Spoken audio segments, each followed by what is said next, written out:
Are you mixing up ad servers and DSPs?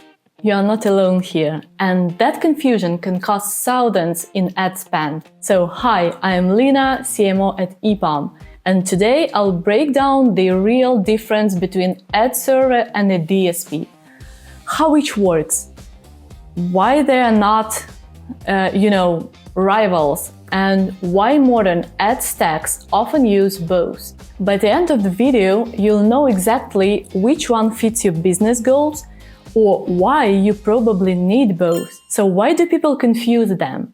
They're both about ads, both sit in the same campaign, and both target the same user. It's easy to mash them together.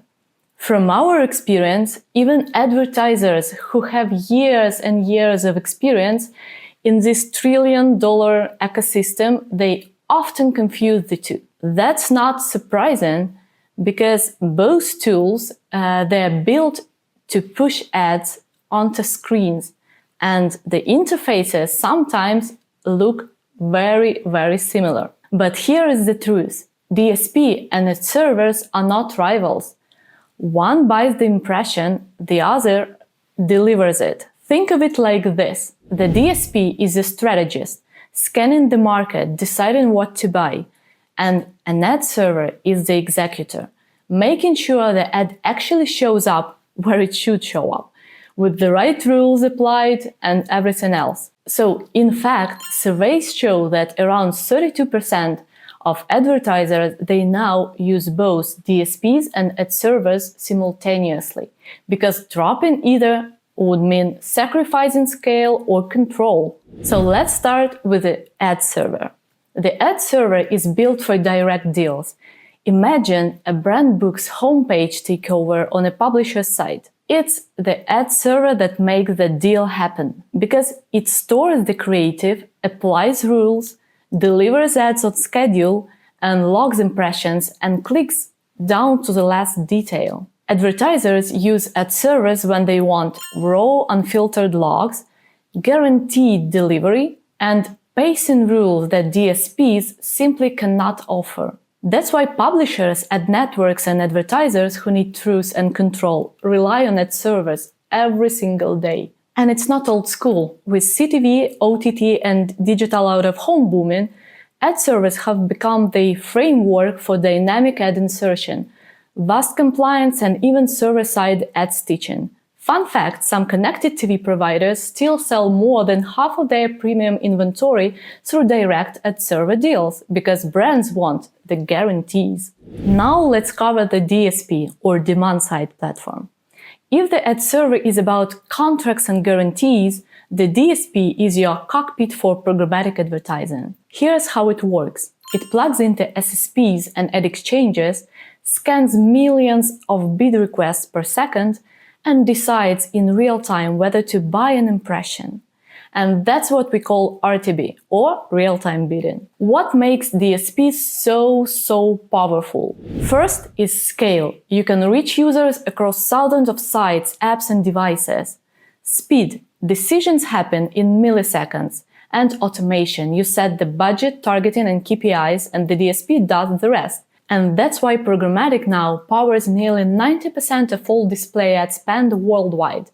So you simply cannot buy at that scale any other way. Of course, flexibility comes with trade-offs.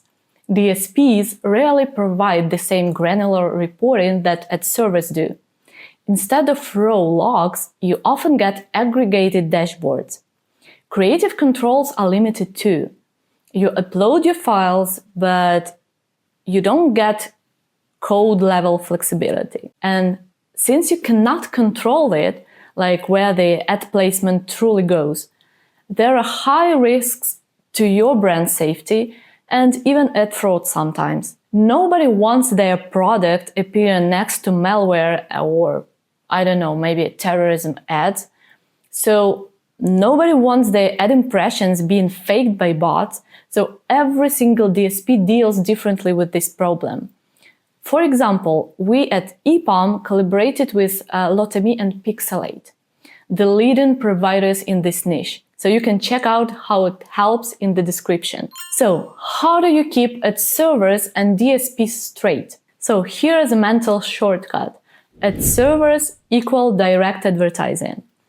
You work with specific publishers, get guaranteed delivery, and see transparent logs. DSPs equal programmatic advertising. You join auctions, buy at scale, and automate reach across the open web.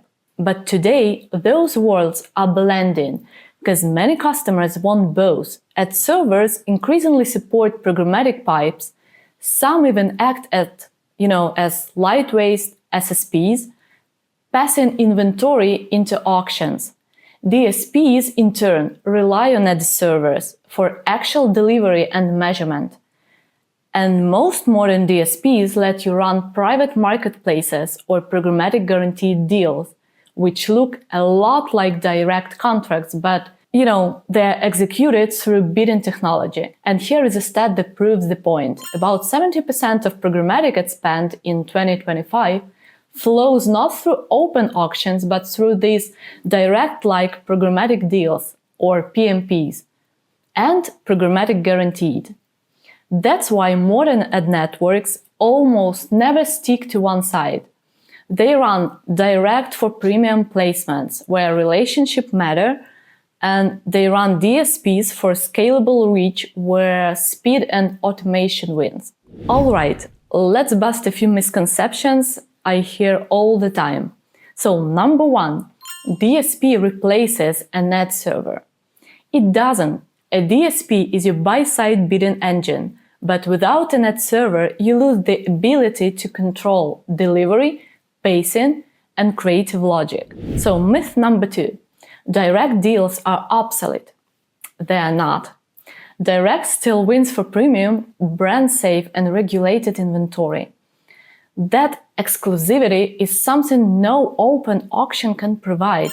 And the third misconception is that ad servers are very old school. Far from it, because programmatic has grown, but ad servers have evolved too.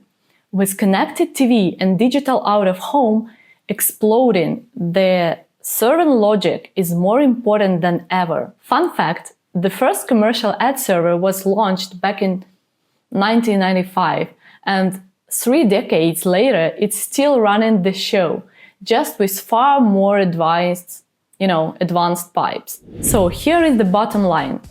If you need fast reach and want to scale across the open web, go with a DSP. If you need control, guarantees, and raw data logs, choose an ad server. And if you are building an ad network or managing multiple properties, the smartest play is both. Direct for premium, DSP for scale. Now I want to hear from you. Do you lean more on direct deals or on programmatic buying in your business? Drop it in the comments, and I love to know how you're running your stack. And if this video helped you clear the confusion, hit the like button, subscribe for more, and check the links below to explore Epom's ad server and white label DSP in action. See you in the next one. Bye!